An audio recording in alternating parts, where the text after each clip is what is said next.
Welcome to our members and guests.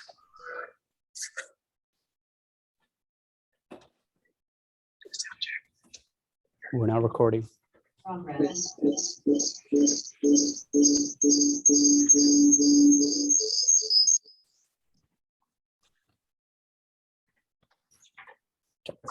Welcome to our members and guests. My name is Stephen Longmire, and I'll be your moderator for today. The two key mandates for the Digital Imaging Association are to provide education and networking opportunities for our members. Our membership is comprised of pre-press, printers, packaging converters, designers, advertisers, print buyers, equipment and consumable manufacturers, as well as vendors. If you're with us today as a guest, please consider joining the Digital Imaging Association. Today's session is an example of the high caliber of meetings in which we run. If you would like more information on membership, please contact either myself or Marg McLeod at 416-254-4941 or Marg, M-A-R-G, at digitalimagingassociation.com. Like most associations today, financial stability does not come from the membership revenues alone. And so we turn to the vendors and suppliers of our industry to support our goals. We're honored to continue to receive the support and recognition of the DIA's contribution to the growth and development of the graphics industry from the following companies. Our platinum sponsors are AGFA, welcome as our newest platinum sponsor, Asia Pulp and Paper, who we announced last session, Canon, Durst, HP, Konica Minolta, Spicers, as well as Trinet Global Logistics. Our gold sponsors are Adobe, Fujifilm, Graphics Canada, Heidelberg, Kodak, as well as Kongsberg Precision Cutting Systems. Our silver sponsorship is Sydney Stone. Please consider these companies and their demonstrated support of the industry when making your purchasing decisions. Technology for this webinar today was generously provided by HP. Moderator today is myself, Stephen Longmire. I'm the National Sales Manager, Sydney Stone, which is a silver DIA sponsor. My role includes researching new product lines and manufacturers to distribute, setting pricing models, managing the partner program, and conceiving and implementing marketing initiatives to support sales efforts. I've served on the DIA for the past 6 years, including the last 2 terms as president. Today's topic is mitigating supply chain risk. Is the supply chain pain of the past 2 years at an end, or is it the light at the end of the tunnel, or really a train, aka recession? Today's panel will discuss a number of critical points. Is shipping improving? What options are there and how you may not or may not have already explored? Paper availability seems to be improving. Will this continue to do so, or is it just a short-term blip? Paper costs continue to increase, but at a marginally slower pace, short-term or long-term. And what lessons have you learned over the past 2 years? And as well, how much warehouse space is dedicated to material inventory now, as opposed to in 2019? Our panelists today are a group of industry experts. I begin with, on my right, Ian Lipschitz, who's the VP of Sustainability and Stakeholder Relations for the Americas of Asia Pulp and Paper, Sinnar, Mass. Ian is responsible for leading the company's sustainability, media relations, and stakeholder engagement programs across Canada, the United States, as well as Latin America. Ian has more than 20 years of experience developing sustainability, public relations, and other stakeholder strategies for international companies, governments, and nonprofits, including expertise in managing issues and crisis communication strategies for high-profile companies within the pulp and paper, packaging, retail, and telco sectors. Joining us remotely today is Warren McGrath. Warren joined Trinet in 2001, my apologies, and became president and CEO in 2008. Trinet has been a Drakkar division since 2016, with 15 plus years of experience in freight brokerage and logistics in many industries.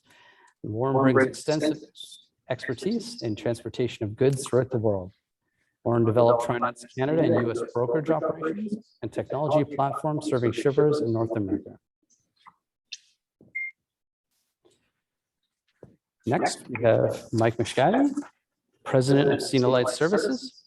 Mike's entrepreneurial spirit helped Cenolite grow from a 3-person company in small 2,000 square foot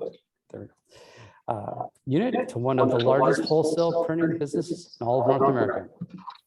Mike specializes in automation and streamlining manufacturing by developing and integrating software. As the president of CNOlight.com, he is a powerhouse when it comes to motivating employees, encouraging them to grow and succeed. And lastly on our panel today is Sammy Shahada. Over the past 20 plus years, Sammy has been the owner and operator of Bell Mobility Stores, health and wellness spas, hospitality venues, and residential and commercial property management. In 2016, he joined Marketing Inc., an in-house marketing design and print shop to support his current businesses. With a small staff and a lot of determination, Marketing Inc. was realized. As the business began to grow, the focus changed from marketing aspect to design as well as print. And in 2018, Sammy opened a new location under the name of PrintHub.Inc., offering state-of-the-art equipment, providing the highest industry standards. And in 2021, they moved again, this time to a 20,000 square foot facility. In addition to all things print, their goal is to be able to provide an e-commerce platform to consumers, businesses, and trades. Sammy lives by the mantra of your attitude will determine your altitude in life. I'd like to thank our panelists today for donating their time very generously. Any of our attendees today, either remotely or in person, are free to actually submit questions. If you'd like them directed to a specific panelist, please put the panelist's name within the question. I'll direct them into that. Any broad questions I'll pose to the panel as a whole. So to start off, I'll ask our panel, open it up. With all the turmoil that COVID-19 caused over the last couple of years, what positive changes did it make for our industry, if any at all? I'll start with you, Ian, since you're immediately on my right. Sure. I mean, from our side, what we've seen really from the shift within the industry, one, it's good to know that the industry is still growing. And I'm glad to see people are still purchasing paper, still buying coded, uncoded, and we're on an area of growth right now. But we've seen that the shift within our sector is really the need to work closer with our customers, really looking at the needs and pre-planning, and really not just relying on product on demand, but really saying, okay, what does it look like for the next 3 months, 4 months, 6 months to a year? And how do we best bring that product to market moving forward as well? What inventory do we need to bring in for the future, not just today? And how do we manage that as well with our customers too? We also look at it in terms of we don't want sustainability, things of that nature, meet with the sustainability title, to fall off the wayside. And we see that still being valuable as we look at different certifications and making sure people are still considering sustainability as a value as well too, whether it's SFI, PFC, or FSC, but making sure that doesn't fly over the wayside as well. So we did see that shift too as we as an organization invested more in sustainable development over the last year. We also see other companies doing that as well too. Finally, I would say what's changed in the last year is really as our customers need to work closely with their suppliers and really with a transparent view of their entire supply chain. So not just one piece of the supply chain, where am I buying my paper from, but where's my mill, where's my trade, where's my shipping, how does that all come together for a holistic view of the entire paper purchase? Perfect. Thanks, Ian. In terms of end users, I'd like to ask Sammy, sort of what have you seen as positive changes to make in the industry in any way, some of the code challenges that happen? How do you kind of reshift and remodel some of your supply chain issues to manage it? Well, thanks, Steve. Since I've been, I started this business about 5 years ago, so it's all new things to me. After COVID and what's happened during the 2 years of lockdown and changes in the business, we didn't want to shut our business or slow things down. We start to look into how adopting new products. We start focusing our cutting equipment, and we engage with a number of cities doing all the buses, dividers, offices, any opportunity we can create from acrylics, cutting, and providing these services. So it actually kept us busy for about a year and a half. So we start noticing, we can expand to this side of the business as well. Number of things we start to look at as well when we expand our business, looking at adding more of a cutting equipment to be able to focus on the other side of the business other than printing as well. Fantastic. Great. Mike, yourself, what did you find? I think it's caused all of us to innovate better. I think when there is too much stress on a person or an organization or on an industry, I think it makes you think outside of the box. It surely did for us. I think we started innovating in a sense that we weren't doing before, and it kind of speed everything up. What we're seeing in the industry, we're seeing a lot of organizations that did not innovate or did not invest in capital. They're disappearing right now. It's unfortunate that this is happening, but I think overall for the industry, it's actually really good because that's going to help. Usually companies, when they're not doing well, they just say, okay, let's cut prices. You know what I mean? Which is not healthy. With those organizations being out of the picture, I think it's going to allow the whole industry to grow and to figure out how are we going to service our end users or our clients. That's what I see. Yeah, I saw that a little kind of from the outside. You're more inside, but I saw a lot of people being able to take time, really focus on their business, do some in-depth deep dives into inefficiencies in their business, and then emerge, more efficient and more focused. And to those that didn't, it was a little bit of business Darwinism in a way, where the strong survived and the innovative design, and the other ones did not. Kind of. Yeah. Warren, in terms of a logistics side, what kind of did you see in terms of improvements that happened, if any, during that time? I know it was pretty hectic on the logistics side. So I think everybody agrees nothing changed in logistics. Everything was normal, right? It was kind of all over the place. I think I'm going to agree with Mike on the outside the box thinking. I think the biggest thing that happened during COVID in all industries is everybody had to scramble to figure out what's going on. The work from home, the technology, all the supply chain, delays. So I think for us, the improvement we did was definitely on the technology side. And what we saw a lot too, and I know we're going to be talking a little bit about this, is the warehousing. The word just in time doesn't exist anymore, where it did 2 years ago. With the Amazons of the world, everybody was ordering stuff and they get it the next day. We have inventory that for customers, let's say barbecues, were they ordered it and they just got it now. So what are you going to do? You can't sell barbecues in December. So I think people now are bringing all their product back. They want to have control of their product. So warehousing has kind of exploded as well, and e-commerce has actually dropped off a bit. So there was a lot of adjustments to be done there, but I'm sure we'll talk more about it. But I think that's the biggest thing, is you had to think outside the box and understand. If you didn't have technology and you didn't understand, weren't able to work remote, then you were kind of a dinosaur. Yeah, absolutely. It's funny you bring up about that kind of just-in-time mentality. I know even in the manufacturing side, it was sort of the Toyota manufacturing mantra of just-in-time. They didn't maintain a lot of inventory, physical warehousing, and that's kind of come to the forefront. Actually, I might even ask Ian, in terms of physical warehousing space and the sort of the just-in-time mantra, have you been expanding your warehousing to accommodate more onshore supplies since this happened? Actually, this is a similar question which sort of connects to this as well. You're talking innovation, about partnership.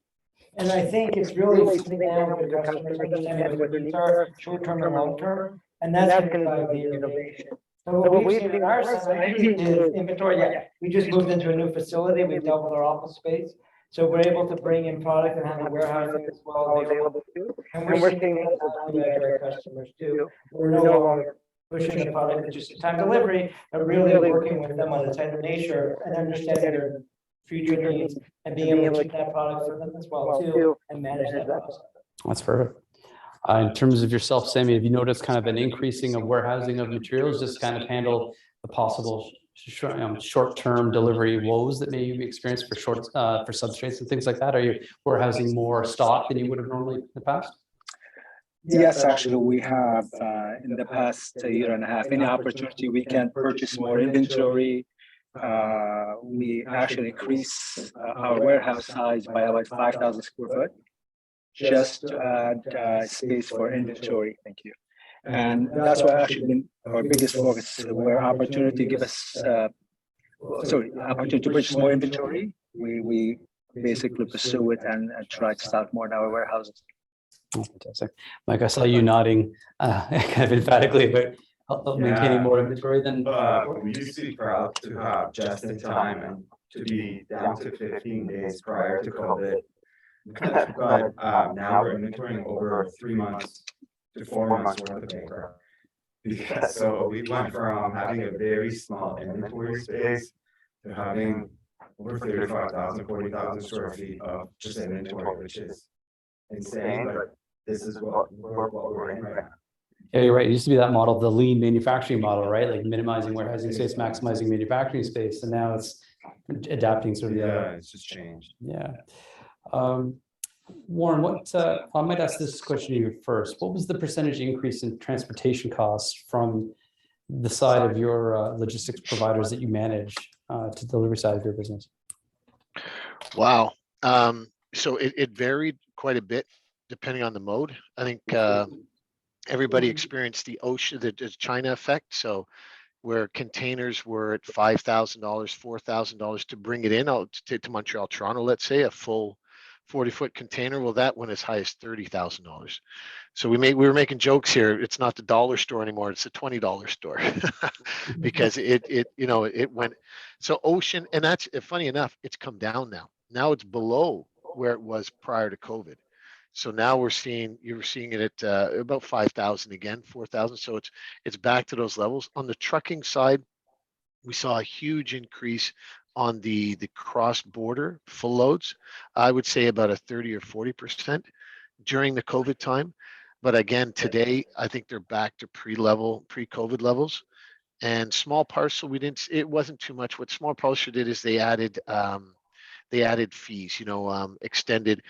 They overcharge, let's say, for if you need it a certain time, expedites or not expedite, just in time. Like if you needed a 9 o'clock, well, there was an extra fee for that. Or if you were shipping more than you were supposed to ship, there was an added fee for capacity there. So that was small, but the biggest increase was really the fuel. Across all modes, the fuel went from 20% to almost 100%. It's still there, actually. That's the one cost that hasn't changed. It's interesting. I didn't realize there was an allocation almost in terms of logistics as well. That's in terms of because we do it sort of all the different modes, and we talk about warehousing. Mm-hmm. So warehousing, what we've seen, we'll talk about Ontario, 1.3% warehousing availability in all of Ontario right now, because everybody is warehousing, like the whole panel just mentioned. And before, you could get warehousing space for $7, $8. Now back to the Quebec market, but now we're seeing spaces at $24, $25. So what you're going to start seeing now is those increases that we saw in the transport are going to start hit the warehousing sector as these new leases are renewed from the $7 and $8 up to the $25 to $30. So I think we're heading into that right now. Wow. Mike, I might ask you to start as well. Did you notice, obviously, like what percentage increase in the short term, and have you noticed kind of a lowering of the logistics rates that's being sent to you? Yes, we did. So again, similar to what Warren said, all of a sudden the substrates that were coming from Asia, it basically surpassed the domestic product, which is usually never the case. And then we wondered what's happening, and they said, well, containers went up to $25,000 per container. And well, paper is very bulky, so we saw that effect, but we're slowly seeing it come down. As Warren mentioned, yeah, we did see spot being around $4,000 to $5,000 within the past couple of weeks, and that's actually bringing the Asian products lower again than the domestic products. So yeah, That's good. Sammy, yourself, have you noticed kind of a lowering of some of the really high freighting costs you were getting previously? Yes, we did start to see a decrease in the pricing in the last few months, definitely. Are we going to go back to where we were before? I don't see that's happening. I think the increase will stay there between 10% to 15% and ongoing. Like Warren said, the warehousing going up. I'm a real estate. I own a number of warehouses. The demand is so high in warehouses. I get people approaching me all the time, and like Warren said, the prices have gone up. And I can see the fuel prices again continue in the mid range between $1 and $2. So yeah, I think the increase will stay there between 10 to 15% ongoing. Interesting. Oh, thanks. Ian, in terms of the transportation costs for you, I know Ed Mike had mentioned paper being sort of a bulky item. In the beginning, there was almost like bidding wars for container space. And like smaller items, lighter items, like, electronics was almost winning the bidding war for container Sure. space substrates. We've seen prices come down, obviously, as the container prices come down, so is our product price come down as well. It's interesting, we're almost at, we are actually at pandemic pricing right now, and we see that because shipping prices come down as well too. And I think that's gonna stabilize and stay, if not go down more, especially on the uncoated side. And that's what we believe at least until the end of the summer. We're just see that, leveling off, the prices are just jumping up anymore significantly in the near future at all. Oh, that's interesting. That's great. I just see here another question here. Do you feel that the supply chain is improving, which it seems to be from everything I'm saying? Is this the new normal kind of in terms of warehousing space shifting, or do you see that's going to kind of go the other way, or it's kind of that's going to reach a point where we're going to get a little more used to lean manufacturing models as supply chains open up more? What's your thoughts, Mike? I'll ask you. We're hoping it happens, but it's so hard. As soon as we think we're out of this, usually something else happens. So it's a few months and we're like, okay, I think it's going back to normal, and then I don't know, Ukraine war happens or blah blah blah blah happens. So I'm really interested to see how Q1 and Q2 next year is going to go. I think we'll know by then, and we're hoping that at least it gets better in regards to warehousing. But I think still all of us need to warehouse at least 50% more than what we used to warehouse before, in order, in case anything globally happens, we're ready. I think we all learn our mistakes from our mistakes. You know what I mean? Don't go just in time just yet. It's been a bit of a case study in economics the last couple of years, macro and micro factors. Yeah, totally. It's crazy. Sammy, you mentioned obviously the warehousing availability and things like that you're being approached about. Is it more like a long-term lease where people are looking to invest more in longer-term warehousing leases, or? Actually, yes, they are looking for long-term leases, and that's what we see happening. But I want to add to Mike's point here. We're talking about prices and supplies. I think COVID taught a lot of corporations how to do business different. Take a look at the car manufacturing right now. For example, Mercedes-Benz, one of them, they cut down their supply, and this is an ongoing thing. They're not going to go back to the normal manufacturing with a lot of cars, and actually that increase the demand. So they're going to supply their customers or dealers by exactly what they need on order or demand, cut down their space, inventory, and this on. And it always cause a problem of supply. So you got to pay premium. And I think the same thing will happen here. They see an opportunity to increase revenue. We're going to warehouse your product, so that's what cut their space, cut down the cost of inventory, and pass it on to us as they see we need this product. And like Mike said, he supplied 3 months inventory, which that's more power to them now. It's he carry the cost, he carry the interest on this money. So I don't see it less supply the next couple of years. I see it to continue being an issue. Supply and demand and increased pricing for luxury goods. Interesting. I think. Oh yeah, please, sure. One thing that we looked at, keep going on this, partnering with your clients and customers and understanding their current needs and future needs. And I think it's really building that trust relationship. And you can look at suppliers, like I know we're exploring that idea of a price guarantee. So if we sell you product A today, in 30 days, it goes up, you also get the same price. We're guaranteeing that. So I think that's what you need to look at your suppliers and say, can they deliver those products at that price and maintain that price and not shift it again too. So it's building that trust level, building that visibility of the supply chain, and really being establishing a need partnership versus just what do you need today? It's what your long-term goals and what your long-term needs, and building that level up. Building that trust level up and say, from our organization, what inventory do we need to bring in for today, tomorrow, this quarter, next quarter as well.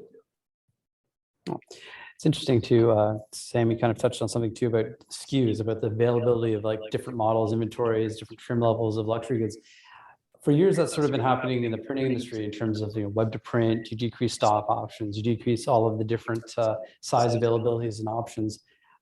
Have you seen the consolidation in the supply chain issues as well, feeding you in terms of the limited stocks or substrate options available and kind of prioritizing more than others? I might actually start with Mike on this one, and I'll defer to Sammy after. I think if you were asking this question around 7, 8 months ago, definitely, because well, there's some substrates weren't available, some substrates were available. And everyone just wanted their orders out, so they like print it on anything you want and just get it out of the door. I think what's happening right now, it's because inventory is normalizing and supply is normalizing. People have expectations again, which is great. What we're seeing is that some of the specialty type of paper that, for example, I'm going to say craft, blah, blah, blah, blah, blah, that the mill just used to produce limited amount of it, they've cut those, a lot of them are just slashing those off, so they're not even producing it anymore. So the COVID kind of showed them, hey, there's specialty paper over here. We're not making that much money on it because we don't have that much revenue. Let's just eliminate it. We've had a couple of those scenarios within the past actually 2 months right now. So we're trying to figure out and ask our customers, do they really need those? So we go on and find other substrates for it, or can we just eliminate it off our SKUs basically?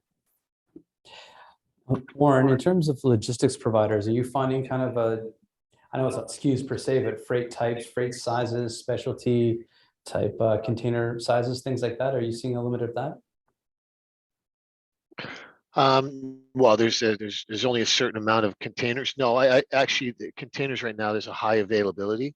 We're kind of seeing the opposite, like what we see when we talk about the US, there's a ton of capacity coming back. So if anybody is looking to ship from the US into Canada, rates have plummeted.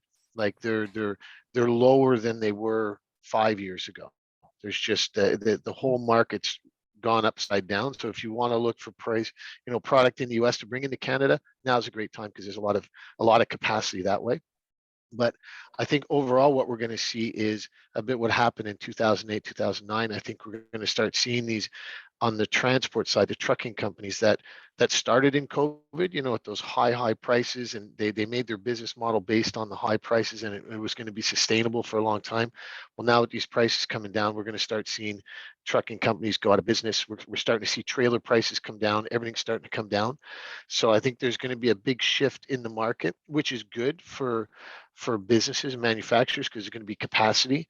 But I think it's going to get back to that old, there's not going to be enough capacity when the market comes back. So it's a good time right now to, if you're in contracts or whatever, to negotiate your contracts because the rates are low and carriers are looking for capacity and in all modes. Like I can even include small parcel.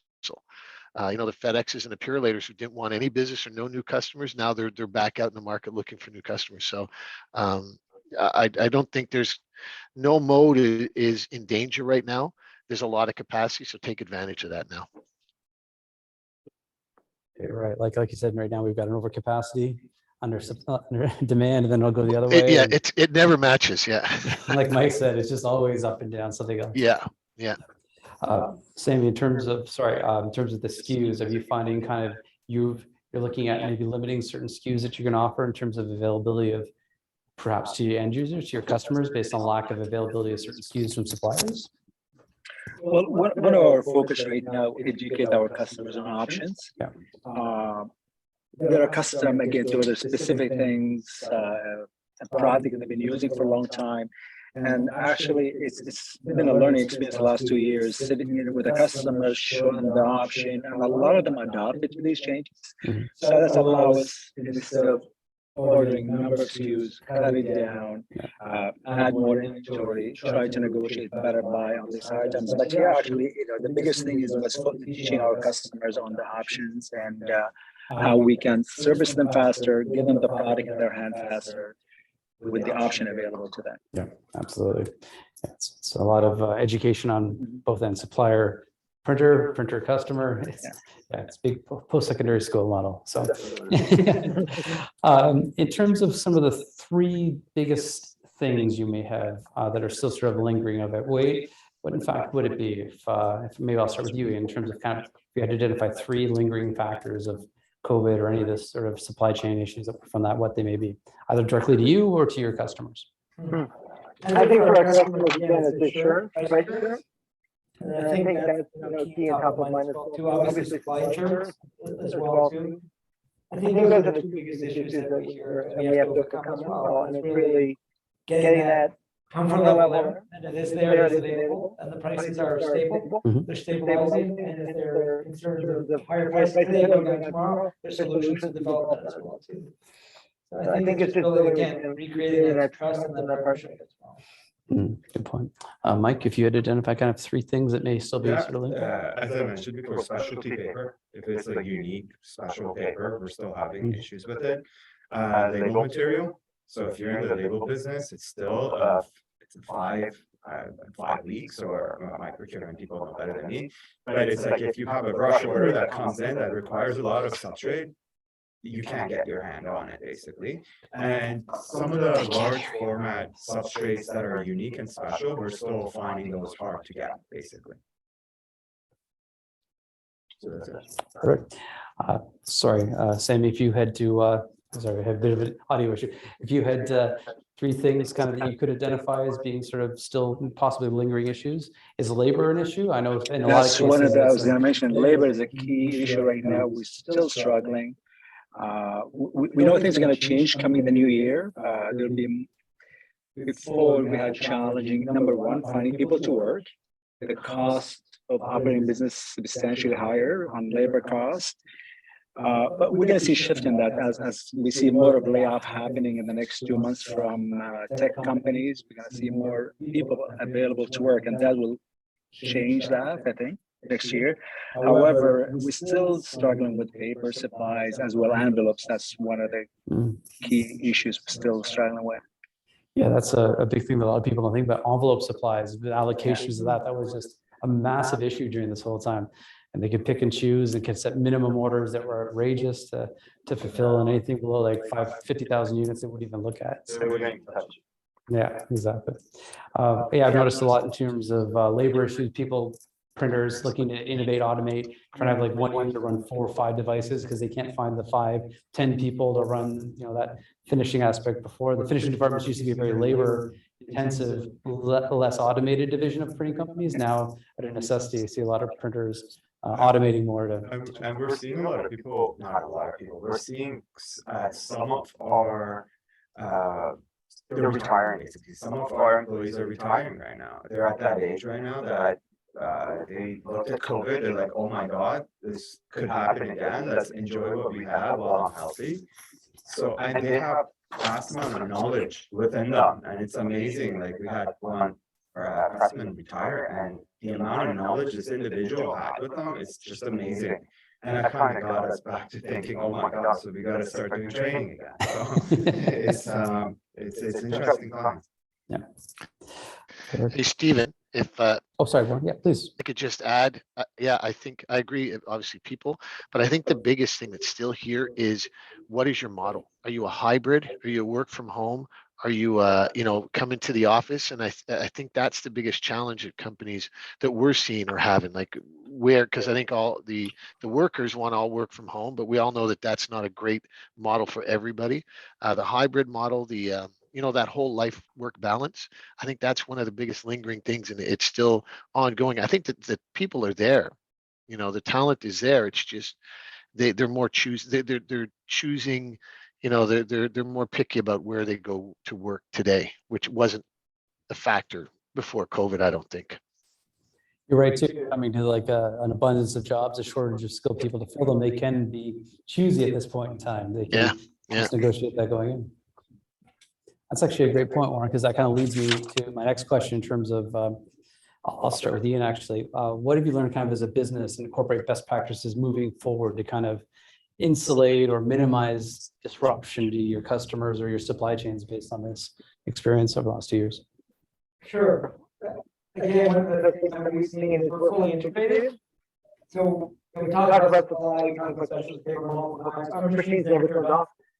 So one of our value adds is we're a fully integrated pulp paper manufacturer, distributor right across the board. So I think that's the thing that we learned as well too. How do we streamline that process to get our product to market, the demanded product to market in an affordable way that's timely as well at the same time too, and looking at our own supply chain and reorganizing that process and our allocations and our process and looking at the growth markets and ensuring they're satisfied as well too.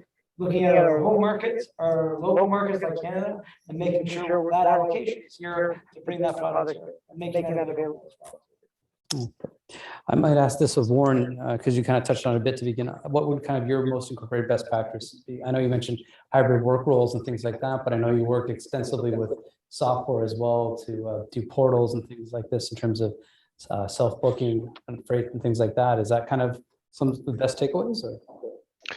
Yeah, I think for us, where we see the world and what we're investing in a lot today, just from what we just experienced with COVID, is, well, we had zero warehousing space 4 years ago. Now we're probably 2 million square feet in Quebec and Ontario. So we really think that the warehousing model is going to come back, maybe not at the speed it's coming today, but I think a lot of people are going to want to have control over their own supply chain. But as far as technology, we learned that if you don't have technology, you're dead. And we've been investing a lot of money in technology. It sped up the investment pretty much because it happened all of a sudden, like very, very fast. And the biggest thing is I think today, with all the challenges companies are having, our biggest takeaway is the outsource. Do you keep all this stuff? And when I say all this stuff, I'll talk logistics on our side, but it could be HR, it could be accounting, it could be whatever. What do you focus on? Do you focus on your core, or do you try to do everything and outsource? Do you focus on your core and outsource the rest, or try to do everything? And I think with the lack of people, the lack of technology, the world is changing faster and faster. I think we're going to start catching up to the US on that outsourcing model, where the US is probably 5 years ahead of us. I think on the logistics side, I'm speaking, to outsource that, because it's so challenging today with keeping up with everything. So that's our biggest takeaway that we saw in the market. It changes so fast, and companies are, you guys are already worried about the paper and the envelopes and the shortage of this. Do you really have to worry about whether it's the accounting or the HR? HR has changed in the last year. There's so much HR. Like now we put in pension plans and 4-day work weeks, and we have all sorts of vacation days. So just that's a full-time job. Sammy, I might ask you, what have you learned, incorporated to best practices moving forward during this time? I know you mentioned you've really diversified some of your product offerings in the beginning, and now you're really working with your customers to kind of educate and whatnot. But any other kind of best practices you're going to move forward with your business after this? Well, again, back to Mike, for example, having the trade, having like a pressman, one of the most challenging, I think, expertise to find, because they go back 30-40 years doing the same job. And one thing we focus on automation, to acquire the equipment that allow us to do the job with less people, but also train multiple staff on certain equipment, so we're not relying on 1 or 2 individuals to do the job. Mm-hmm. And back to Warren's point, we're going to look at our product, what we offer customers, and actually reduce some of the product we basically offer, and focus on certain specialty items that we can focus and do in-house. Anything else comes our way, we're going to focus and basically farm it somewhere, get it done somewhere else, and back to our customers. Yeah, it's very hard to be all things to all people, right? It's you spread yourself too thin, you don't become an expert in certain areas, or profit centers tend to fall away. Absolutely. Mike, your kind of takeaways, your sort of areas of best practices moving forward? Yeah, one of the key things that we learned is diversification. We realized how important it is to be diversified. Because for example, at times we saw certain products die away while other products were doing fantastic. So diversification is really important. Again, like Warren mentioned, software is key. Software is really important. I think a lot of people should invest in software and automation. Another item that I think we're in the transition right now in our organization is we're trying really, really hard right now to figure out how do we keep our employees extremely satisfied. And that's bringing HRIS systems into our facility, education, training, to make sure that the members of our team that are running the day-to-day operation They kind of understand our values and what we're going after and train them around it. So they'll be satisfied at the end of the day when they're accomplishing their goals, basically. Because hey, if you're not accomplishing your goals, you're not going to be a happy individual, basically. So our goal is to kind of figure out how do we help individuals within our organization achieve their goals right now and be agile. I think you got to be agile these days. The whole saying of forecast for a whole year or 2 years, I think it's gone. I think now we're forecasting for every quarter to quarter. So I think being agile is extremely important right now. You brought up an interesting point too, Mike. You could have an internal asset that has aspirations within the company. It could be a new piece of technology that came in. They really want to learn how to run that and be like an expert on that and sort of fight on it perhaps. They might not have the confidence to voice that out, and they might feel almost demotivated in their current role. But being able to foster a culture like that where you can empower people to come forward and want to express a desire to be trained, it's important. It's awesome. The key word there was flexibility and innovation. And not only in terms of production or product development, but employee engagement. And making sure that flexibility is there too, and offering and product or different opportunities within the organization to keep people engaged as well. So I think flexibility must apply across the board. Yep, absolutely. Okay, I have one question here. I don't know if something will spring to mind, but I know in the early days, there's some very unique ways of trying to solve supply chain issues and shortages. Like you're sometimes sort of groups of printers trying to come together to buy or move out allocations or allotments in certain ways and things like that. Is there anything that kind of sticks to mind, maybe that involved your company directly or indirectly? Sammy, Mike, I'll ask you kind of collaboratively if there's any sort of thing you heard about either directly or secondhand about a really unique end around that they were able to work. I personally haven't. I think paper was so short that I think everyone just grabbed paper and got the job, so no one really shared it. But I didn't. I don't know if you did, Sam, you know. Okay. Looking at when I was in the wireless business and I was in this business for 20 years, one thing talking about buying and supply and get the best pricing, we actually created a group of 10 dealers like myself with over 70 stores. And we merge our buying power together. We're able, to get better pricing. And even though we're 10 different individuals run our own business, we all benefit of a lower pricing. And again, better negotiating with the suppliers. Now, this is a new business for me, so I'm still feeling my way around in this market. But I think if you smaller printers or fewer companies to get together, create a buying power, someone can administrate and look after, the group. I think we'll be able to lower our prices and offer more competitive and have a bit more control. Yeah. Because right now we absolutely have no control. The suppliers look at the best customers, they might put you in the back burner. So you can't really guarantee anything for customers. Yeah. But when they see a group, this is one thing we realized, when we become a group, we had more power. We start actually telling the suppliers, this is what we want. Yeah. That's how we're going to pay you. We want it by that time. They're going to lose the business for a number of these stores or work with us. And we find more and more they start working with us. And again, we be more profitable, control of our business and supply our customers. Yeah. Excellent. I see you nodding quite exactly what Sammy was saying. I think, pretty much the same as well, very similar. One of our focuses for the 2 years is really focused on the small mid-tier printers and creating almost a consortium of ordering. And saying, okay, let's come together as a group, we want to focus on that, we can share a container, we figure out how to get that value on that, but not ignore that segment. Yeah. And not just focus on top tier 1, but with tier 2, tier 3 and below, and work together with that to make sure they get their supply. That's affordable supply, but also some market as well too. And that creates a power dynamic for them as well too, to have an impact as well, ultimately on pricing. Where do I sign? I'm good.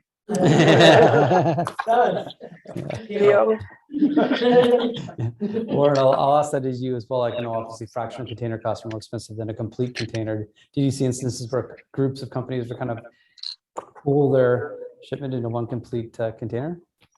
Well, listen, I would say much to what Sammy was saying, what Ian was saying, volume's king.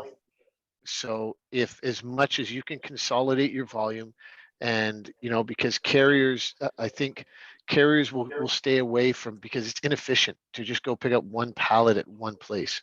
So the more that you can consolidate volume and approach, when I talk suppliers, it's the airlines, the ocean lines, or, the trucking companies and all that. If you can approach them with volume that they don't have to go and get elsewhere, it's just one contact. It may be different pickup places, but that guaranteed volume really gives it's a lot of weight in the market.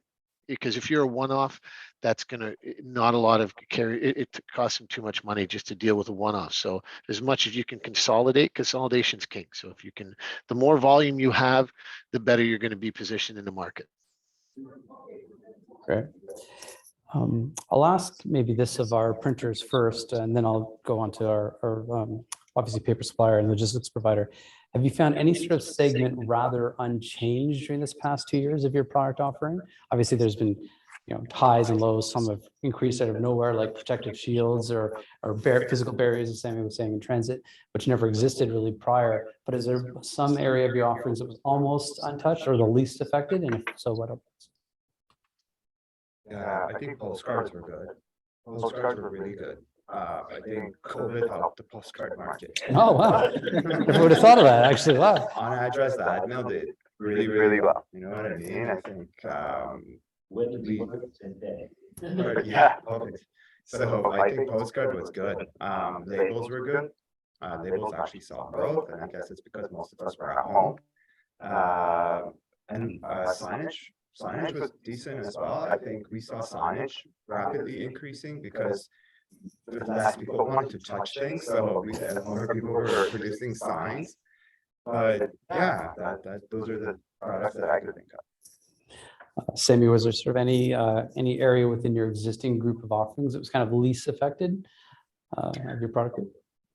Well, it's things we start to focus on people sitting at home during COVID, not doing much. Everyone has excess cash to spend.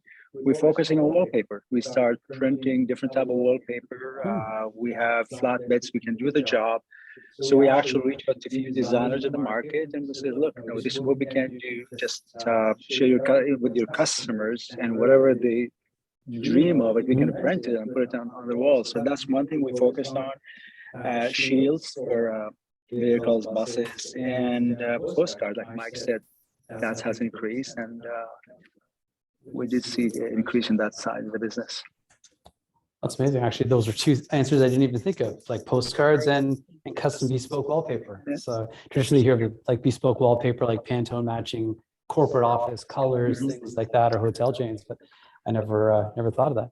I know as well too, like self-publishing books was a large growth area where people that, like you alluded to, Sammy, sitting at home, they're like, well, I always meant to write this. I feel like I've always been an expert on this. And they put pen to paper hypothetically or digitally and have like a self-printed book or a published book. That's excellent. Sorry, Ian, was there any sort of aspect that you saw like a product offering that was the least change? Or I can see look at the U.S. We saw an increase in packaging side in the U.S. People were doing more reads, more takeaway food than they were before. It was a hard demand well too, which is really interesting. Surprises people are looking to get that restaurant experience at home and establish that and really increase that takeaway side of it. Oh, that's interesting. Yeah, sort of touched on it earlier. I can't remember who mentioned about the increase in packaging because the demands of everyone being at home and buying, like even baking, like everyone getting into sourdough or things like that, where even Robinhood went away from the traditional yellow paper packaging because they couldn't get it. I think it was maybe Mike that mentioned the limited supply, so they put it on a white paper bag, which is just so shockingly stark. It almost created more hype and buzz for them because it was so unique. Warren, was there any aspect in terms of any of the logistics chains at all that you saw sort of the least touch during this whole time? Probably nothing. Well, see, we got a saying in logistics. It's nothing changes if nothing changes. Like it's changing every day. I would say the biggest change was B2B to B2C. That's a big supply chain challenge if it happens from one day to the other, where you're delivering to docks and industrial places to now you're delivering to a little small residential area. You need tailgate and white glove delivery and everything. So that was, I think, the biggest change for us. But everything else, there's nothing that stayed the same. And I don't think it will for a while. It's just constant change. When we hire people, we say, "Are you okay with change?" Because if you're not, this is not for you. Yeah. Yeah, the one constant is change. Yeah, exactly. Yeah. Fantastic. Well, knowing kind of what we've worked through, actually, Warren, I'll start with you. Sort of now, are you sort of more susceptible to seeing early hints of possible supply chain things coming down the pipe, since this has kind of made us so hyper aware of them? Yeah, listen, I think the logistics industry is a good telltale of what's going to happen in the economy. So I think there's signs all over the place. Like when we're starting to see signs of price going down, the capacity is a ton of capacity. So we know that there's going to be, there's going to be layoffs. So there's going to be we're starting to see like Facebook, Shopify, CH Robinson are letting thousands of people go. So that's gonna affect the market as a whole. But I don't think, when Amazon is getting rid of trying to lease out something like 10 million square feet of warehouse because they bought too much. So when we look at things like that today, we understand what that means. Before we may not have, but we can start seeing some of those signs. Like when trucking prices go up, we know the price of goods are going to go up. When trucking prices go down, we hope price of goods are going to go down, but it doesn't always work that way. But we also see it on the labor side, the labor shortages. So for me, logistics let us know what's going to happen in the market and with the prices 6 months down the road. Like all those increases that everybody felt 6 months ago to 8 months ago in transport, we're starting to feel it now in our bananas and our oranges and everything else. Like all the prices are going up, the restaurants and everything. So that's how we kind of look at the market when a change is about to happen. We sort of say, okay, it's going to hit the market in 6 months. Interesting.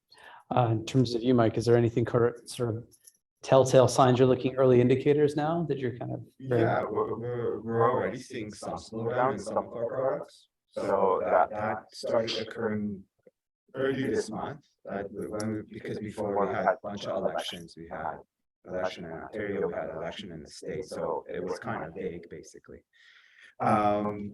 We're really interested to see what happens in Q1 and Q2. That's like right now we're on a freeze mode internally in our organization, so let's see what happens. Sammy, are there certain things you're going to you're looking for, sort of the forecast, and sort of be more hyper aware moving forward, early indicators? For next year, let's put it this way, I'm going to walk through life like I'm walking through a storm every day, because you don't know what to expect and what's going to happen. I think back to my first or the second quarter, I am seeing really difficult times coming. People finances, shopping habits. It's going to be some changes happening, some correction in the market. So for us to speculate right now, I think it's really challenging. I think first quarter, second quarter will tell us stories here. I think we'll have a better opportunity to know what's happening in the market coming Q3 and for next year. But until that happens, as I said, I just gotta keep my feet solid on the ground and see where we're going. That's fantastic.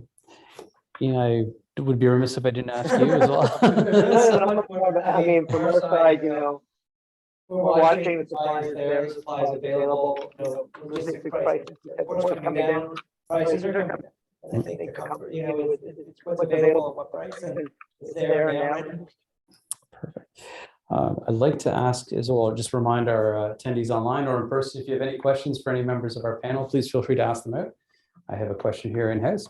John? Yeah, I want to go back to transportation and delivery costs, because that's kind of an area that's up and down, depending on who you're dealing with.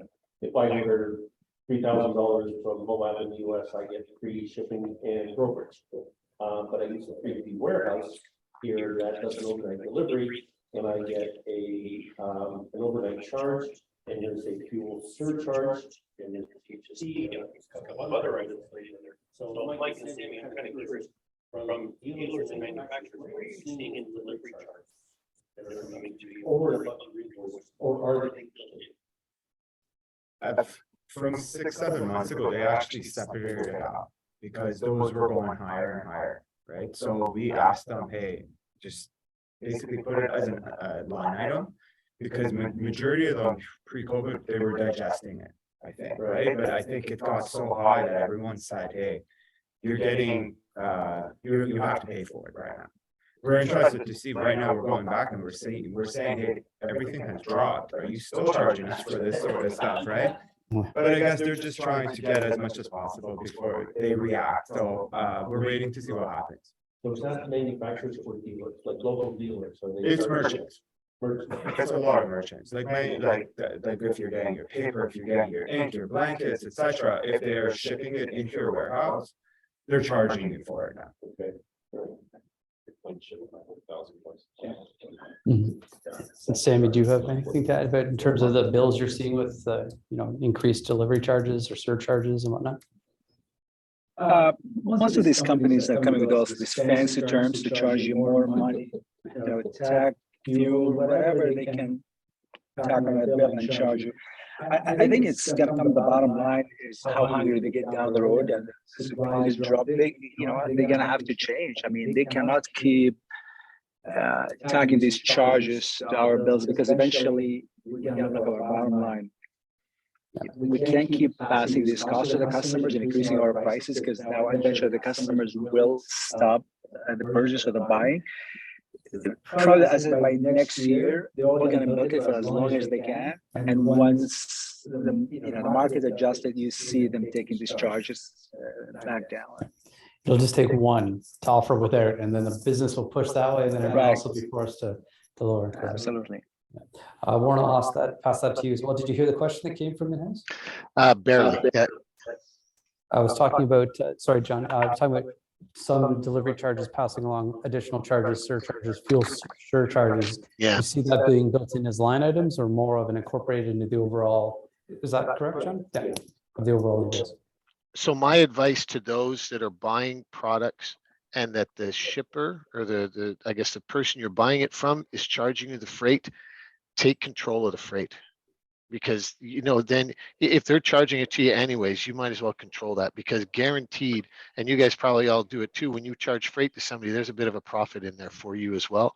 So if in any way possible, if you can take control of that freight, you'll be able to lower some of those costs pretty, I'm pretty sure. We see that all the time, because everybody, they're trying to turn freight into a profit center. If they're selling it to you and they're going to mark it up. So, if you have control of your freight, you may not get the same price, but at least it's under your control. I know with us, it's something that we built into ours. Like we don't pass it. It's part of the overall. We see the bill of a 24% gas surcharge, but we just have to. It's a pass along cost for us. Like we don't charge the customer over and above or a rate higher than. It's more of a pass along, and hopefully when that gets removed, we will no longer have to pass that along. And yeah, because just for the record, fuel surcharge is negotiable. Like it's not set in stone. Like it's a negotiable piece. So I'm pretty sure that your supplier isn't negotiating that, because they're just billing you guys back anyway. So yeah, fuel surcharge is not something set in stone. It's very each carrier does its own way, and it's based on rates and not miles. So it's very strange. That's actually. I want to add something. Look, we notice our suppliers charge a substantial amount of money for shipping, because, like Warren said, the profit from shipping. Look around, you will find someone will do it for cheaper. We actually start to look around for different shipping companies, smaller, and believe it or not, some of the cost was 50% less, to what we're paying our suppliers. So we just call them. Can you go pick this product for us? And they'll go bring it back to your door for half of the price. So look around. There is an alternative if you look to cut your cost. That's right. Yeah, people will get comfortable if you let them. Exactly. Fantastic. Any other questions, both either in-house here or on remote? I'm going to check again. Questions and answers. The audio. Just just audio questions. Okay, perfect. Well, we are about 2 minutes away from the conclusion. I'd like to thank our panelists today, Sammy, Mike, Ian, and Warren remotely. It's nice having a panel of people in person again for the most part. Warren, we'll look forward to seeing you at perhaps the Christmas luncheon. Yes. So I'd like to thank our platinum sponsors, AGFA, Asia Pulp and Paper, Canon, Durst, HP, Konica Minolta, Spicers, and Trinet Global Logistics. Our gold sponsors, Adobe, Fujifilm, Graphics Canada, Kodak, Kongsberg, and Heidelberg. And as well, Sydney Stone, the silver sponsorship. Has some technology, but HP. And of course, the technology being provided today by our host. As I mentioned earlier, to book your tickets for your table for our DA Owners Luncheon, which is taking place Wednesday, December the 7th, 11:30 to 2 p.m. at the Boulevard Club in Toronto. It's an in-person only event, so sorry, I warned you'll have to physically be there to join us this time. The keynote speaker will be Kevin Abergel, who's the president of Tactiful, Sensory Marketing, How and Why Touch Matters. So the lucky drive prizes for the in-person event will be provided graciously by Canon, Graphics Canada, HP, Kodak, Heidelberg, Konica Minolta, and Spicers, and more to come. And if you do have something you'd like to donate for giveaway, please contact Mark, and we will be singing your praises as well at the event. So to book your tickets, please contact Mark, as mentioned, MARG, at digitalimaginassociation.com, or you can call or text her at 416-254-4941. And I'd like to thank the panel for graciously donating their time. And we hope you find this educational and fun for our attendees, and in appreciation for our panel's generous contribution to their time and knowledge for today's presentation, a donation is being made on their behalf to the Don Gane Canadian Print Scholarship Fund. So thank you very much. Thank you. Thank you, everybody. Thank you, Steve.